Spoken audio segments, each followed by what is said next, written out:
Jeff Nadu, our betting expert, is going to talk a little bit about the card tonight. Maybe some other things. As he always likes to chime in on a Tuesday here. We get the early lines for tonight, the week. Of course, we do the weekend edition Saturday mornings at 9 o'clock here on 97.3 ESPN. The man's been red hot in the NBA, by the way. And he's brought to you by PropSwap, America's sports betting marketplace. Sell your sports bets, take your profit, find out how at PropSwap.com or download the PropSwap app today. And he joins us now on the Boardwalk Honda Hotline as we have a interesting couple games that we're going to get into, try to make the people out there a little cash, try to teach them something. What's up, Jeff? How are you, Mike? Good to talk to you. Good to talk to you guys as always. All is well. And I want to get your take. Do you have any idea why the NCAA tournament is playing games on Friday, Saturday, Sunday, Monday instead of starting on Thursday? No, I have no idea. I don't, I don't know why you would screw with that. I feel like that's one of the great 4 days in the American calendar. No, I don't. I have zero idea. I think obviously it probably has to do with the fact that they're not traveling this year. So I guess that was the best way they thought of doing it. But no, it's definitely going to take some getting used to. I'm actually coming to Atlantic City for the tournament. So, it's really a question of, because I've always said being in Atlantic City the night before for the playing games is probably the best night because a lot of people aren't there yet. You can kind of move around and get stuff in. But I guess I'm going to kind of probably leave Sunday. But, hopefully I don't have to worry. Hopefully I can just move down there soon. I won't have to worry about it. But yeah, I ran into a real estate guy that you talked to the other night. He said, "Thanks for setting me up with your guy." I ran into that guy last night. Maybe we can figure it out and work something out. But yeah, I've always said to you, Mike, that's my second home down there. I've been going there since I was, basically able to walk. So I think long-term is where I want to be. So we'll see what happens. Maybe I won't have to leave anytime soon. All right. Well, let's see what's happening tonight. We got a couple of interesting games on the card, a couple college games, a couple pro games that I have some interest in as well. Got a couple games going on now, by the way, a couple live action games. But one game that I want to kind of zero in on, it's kind of a light card, but I know the Billikens, St. Louis, 6 tonight. They'll take on VCU. That's St. Louis plus 3.5 right now. And I know this was a team that earlier in the year that you liked this Billikens team. Yeah, I think there's a lot to like about St. Louis. Both these teams are on the bubble. And around this time, even a week or two ago, you want to start looking at teams that need victories, teams that aren't going to get in, they could get in in the conference tournament, but you want to get that at large opportunity. That way you don't have to necessarily win your conference tournament. And these are two teams that are both on that line. Now, VCU's in. I have them in the field, but St. Louis is not in the field. And they need a win in the worst way. On this card tonight, I'm not sure that there's a team that needs a win more because you look at coming up, they've got one other opportunity for a quality win, and that's against Richmond on Saturday. So this is a big-time opportunity, and there's a lot of things in this game, Mike, that I think from a VCU standpoint you have to be concerned with. VCU is going to be without Bones Highland, their best player tonight. He takes 32% of their shots, which is, that's top, I think, 60 in the country as far as players are concerned. He's very important to what they do on offense. He's also a big force in the defensive end. He's got a steal rate in the top 100 in America. He is very important, 19 points a game. This is a team that only scores about 72 a game. So they're going to need him. They're not going to have him tonight against a hungry team that really needs a W. And they're off a loss themselves, St. Louis. I think it's a pretty good spot. St. Louis has been disappointing at times, but they've been pretty good off of losses. I think this is a good spot. I always like fading teams in their first game with a big player out. By the way, I said St. Louis was plus 3.5. They're actually minus 3.5. They opened up at plus 2, and that thing has changed.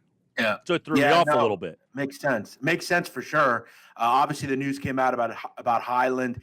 He's, as far as the A-10 is concerned, as far as teams, he's probably the most important player to his team. He's just really kind of the straw that stirs them.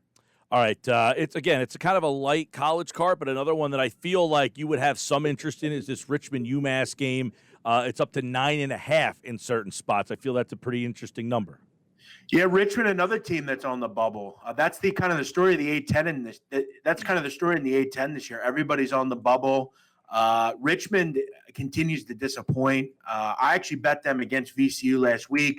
lost, and then I had them over the weekend against Duquesne, land 9, won by 7. The truth of the matter about Richmond is they just don't defend at a real high level. And, UMass is not exactly the team that you don't want to defend. They have a good player in Trey Mitchell, a guy that'll play at the next level, a kid to keep an eye on. He's a guy that I really like. I think he's a top 20 pick, a really good player, probably the best player they've had there since Marcus Camby. Really good. I don't trust Richmond. They should win by double digits, but I've learned a lot this year that they're just hard to back. I think the only way you back Richmond, and again, I'm not doing it tonight, I think you probably do it in the first half. They've had this weird kind of inability to finish games out where they'll be up double digits at halftime and you'll think, okay, let's just put together, be up by more than 5 in the second half and you'll cruise. They just blow the lead in the first 5 minutes of the second half, and then it's a close game the rest of the way. So I would probably look, if I'm going to play this, first half. All right, couple big spreads. Baylor, obviously, they're locked in to the number 1 or number 2 spot. Iowa State, not a great team, but this is a big number, 23.5. And I bring this up because it's something we talked about on the Saturday show is late in the year, they don't have a lot to prove. Is that a big number to try to cover at this stage of the season?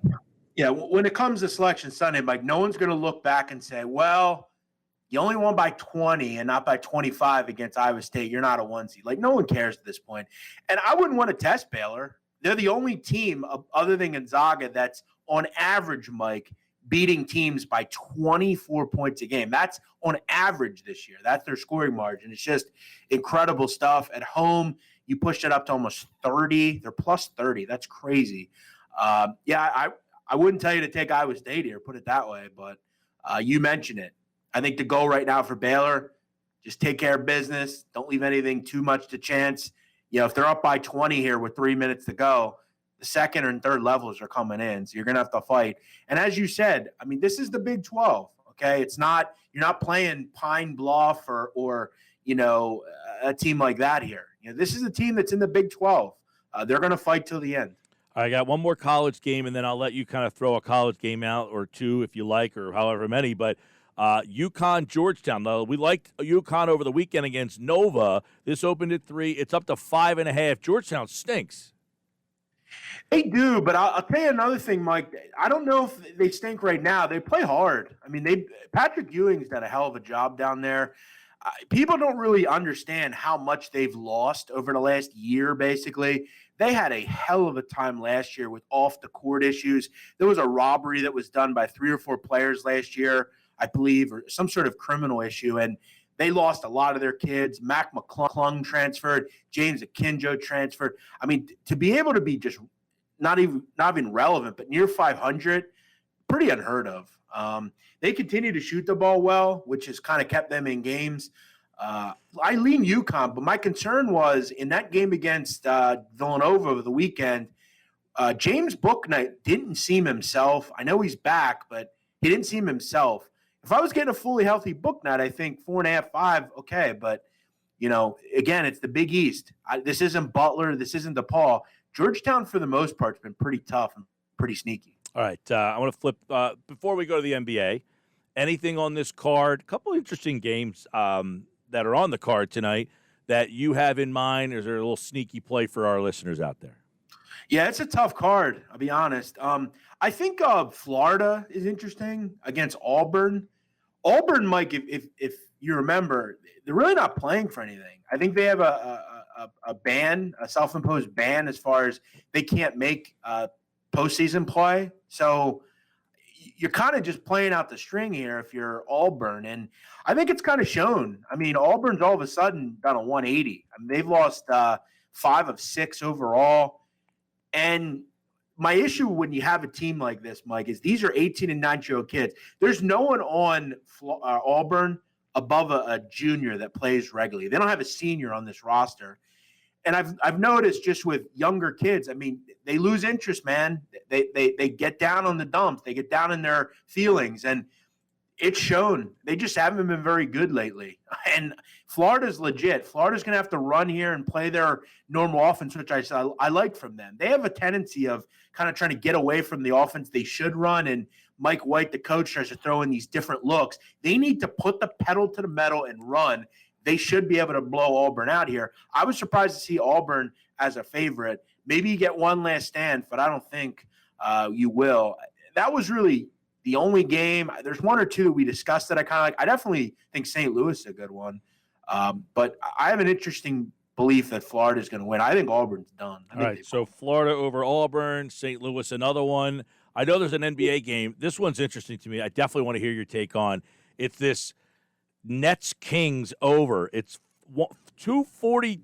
240. What was it? 243. 242. Yeah. I mean, that's bonkers. You got two horrible defensive teams, but is that number too high? I don't think it's ever too high with these two teams, especially the Kings, who I've talked before, and I'm sure you guys both know this. Sacramento is historically bad defensively. Like I'd have to go back and look at the history as far as the last 10 years, but I'm going to venture to say there's not been a team worse defensively than them. I mean, their defensive efficiency is just laughable. They don't defend. It's that simple. They're giving up 120 points a game. I mean, it's just disgusting. It's horrid. It's hard to watch. Disturbing. I do look at them tonight. I think Brooklyn's getting a little too much respect. I know Brooklyn's legit and everything, but this number seemed a bit high to me. I lean Kings, frankly. I know Sacramento's not good defensively, but that line's gone down. It opened at 8. It's down to 6.5. But that over/under, man, it's staying there. 242. Well, and because both these teams are going to give up 120 likely. But as I said, Mike, I mean Brooklyn's not much better defensively. No, so horrible. Yeah, so I think that point that you made that the number was 8. It was 6.5 all day until about an hour or two ago. It dropped to 6. 80+% of the bets coming in are on the Brooklyn Nets. This screams Sacramento. I will be on Sacramento. I was kind of waiting to come on your show to announce it, but I'm going to put that out now. You can still get a 6.5. I'm playing the Kings tonight. All right, at Jeff Nadu to check out some of his plays. What other NBA game tonight that might be a little under the radar? Cavaliers have lost 10 straight. They are at home. The number's gone up to 7.5. The Hawks aren't very good either. So are the Cavs a sneaky play tonight? Yeah, I did a clubhouse earlier, and I talked about this. Someone asked about this game. I didn't have much. It seemed a bit high to me. I don't really want to get into the business of betting and laying 7, 8, 9 with Atlanta. I think they've improved significantly on the defensive end, and I think Cleveland, as far as points per possession, is the worst team in the league. So I think maybe the under. This game kind of screamed like 115, 108 to me, something like that. 228 seemed a bit high. I would frankly lean under, but it's not a game I'm playing. Surprised you didn't ask me about those Sixers tonight, Mike. I know you and Hunter are eyeing that one, I'm sure. Yeah, it's 1.5, 2.5 at some place, some books, 222 over under. We've just been talking about before you jumped on. Sixers are 5-25 since 2013 against this outfit. I mean, how do you bet the Sixers? I mean, they're a favorite tonight. Everyone and their mother, and I had a road favorite. Yeah, exactly. Everyone and their mother, Mike, is saying to themselves right now, how can Philadelphia lose again to Toronto? They can't do it. Mike, they can, and they have. The 5 for the last 30 against Toronto. 25. 5-25 they are. Yeah. Right. So in the last 30 games, they won 5 times. That's pretty bad. I mean, it's disturbing. You trading for Kyle Lowry? Wow. I heard your discussion yesterday, and I'm tending to agree because I think when you look at the grand scheme of things of the league right now, Ben is playing well. And I know, Mike, you don't agree with this argument. You agree that they can play together. I still wonder if they can. I will admit Ben has played better. Would I trade for Kyle Lowry? I've never been a big Kyle Lowry guy. I think he's a fraud. I think for a lot of his career he's a fraud, but he is a winner and he has won. But if Kawhi Leonard wasn't there, he'd never won that title. So, totally agree with that. Yeah. He can't be the guy. That's the problem. Him and DeRozan were masquerading as 1 and 1A. Couldn't do it. But when he had to hide to the third guy, he was fine. I will say, though, with him and Embiid, I think they'd be electric together. They're both tough. At the end of the day, Lowry, I respect his game. He gets in people's heads. People hate Patrick Beverley, and I love Patrick. I love his, bulldog mentality. I think Lowry's kind of that same. Remember we got into that with that fan on the sidelines in Philly? But Was yeah, it you? Were you the fan? No, I wish I was. I'd give him a piece of my mind. All right, here's a question for you that we debated yesterday. All right, here was the question. Name an athlete that you watched play before they became famous. Now, I said I watched Mike Trout, but I saw them play basketball, not baseball. Does that count? Yeah, I mean, most athletes are like multi-sport athletes. So There you go. wow, I disagree with that. I feel like you have to watch him play baseball. If I watch Michael Jordan cook steak, does that really mean that I watched Michael Jordan before he was famous? No, it has no you're relevance. talking about cooking. Well, it's the same thing. no, that's true. That's a good point, actually. That's a terrible That's point. a great point. I think that's a fantastic point. No, I mean it's true. I mean, you didn't watch him like play baseball. What'd you say you watched him play? He played basketball in high school. He averaged a No. double-double. He gave him 10 rebounds, and Mike Gill was over here to just juiced up. Yeah, I mean that's like saying you thought Obama would be a good president because you saw him play basketball. I don't know. Now you're changing your No, mind. I think not. Yeah, I think he is. I think he's coming to the good side. Who's an athlete you watched play before they became famous? Well, I've watched a ton of them. I feel like. I know. You're the kind of guy, if you ever watch Jeff's video, he gets a random question and legitimately has a real answer right off the top of his head. Like, hey, what's the best restaurant in Mali? Well, some people say I cheated that, Mike, though. No, I don't know. That is a really great question. I wish I would have thought of it myself. I can't take credit. This was CBS Sports. I'll give you one that I thought would be really good and didn't end up being good. DeJuan Wagner. He was incredible in high school. I just called his son's game on Saturday. Yeah, oh yeah, his son's Makes me feel really old. Yeah. I mean, I remember seeing him in high school at Camden, and he fizzled out and was nothing in the NBA. Well, he got sick. Well, true. That's a good point. I'd have to think about that. You're putting me on the spot. I usually am good with these. Saturday, we'll talk about it. Okay, We'll do a nice elongated conversation on Saturday. Is there one game other than that college game that's on your for the rest of the week today? What do you got? Yeah, I'm definitely liking. Here Florida? I'll give you one for Florida's rest of the one. week. Michigan is going to flame Iowa on Thursday. I am in on Michigan. I love Michigan, and I am not in on Iowa. You are out on Iowa. I've been out on Iowa. I've been told you it all year. No Fran defense. is a fraud. No defense, Iowa. No. Dickinson's going to match up with our boy Garza. Michigan supporting cast, legit. I had them on Sunday. I'm going to have them on Thursday. Michigan. Also, Mike, I hope to see you when I come down to Atlantic City in a couple of weeks. Yeah, I'm actually working on a little something for the tournament for us. Good. All right. I would like to hear about that. I'm excited about it. You guys are the greatest. You're one of the only radio programs, and I mean this, that I actually listen to regularly. How about that, bros? I love that. Love Broads. The kid is a wizard, a maestro, and Mike is the magician behind everything. Well, you are a great part of the show. Saturday morning, 9 o'clock, he's back. Jeff Nadu. He likes Florida tonight, St. Louis, Sacramento. Yeah, Mike, just admit, I'm not with Barstool Sports anymore, all right? Just say it. Oh, he's not with Barstool Sports. He's with us. He's doing more stuff with us. All right. Thank you. Formerly of Barstool Sports. Hey, there you go. All right, Jeff. See you, man. See you, Mike. See you guys. All right. He, like all guests, appeared via the Boardwalk Honda hotline.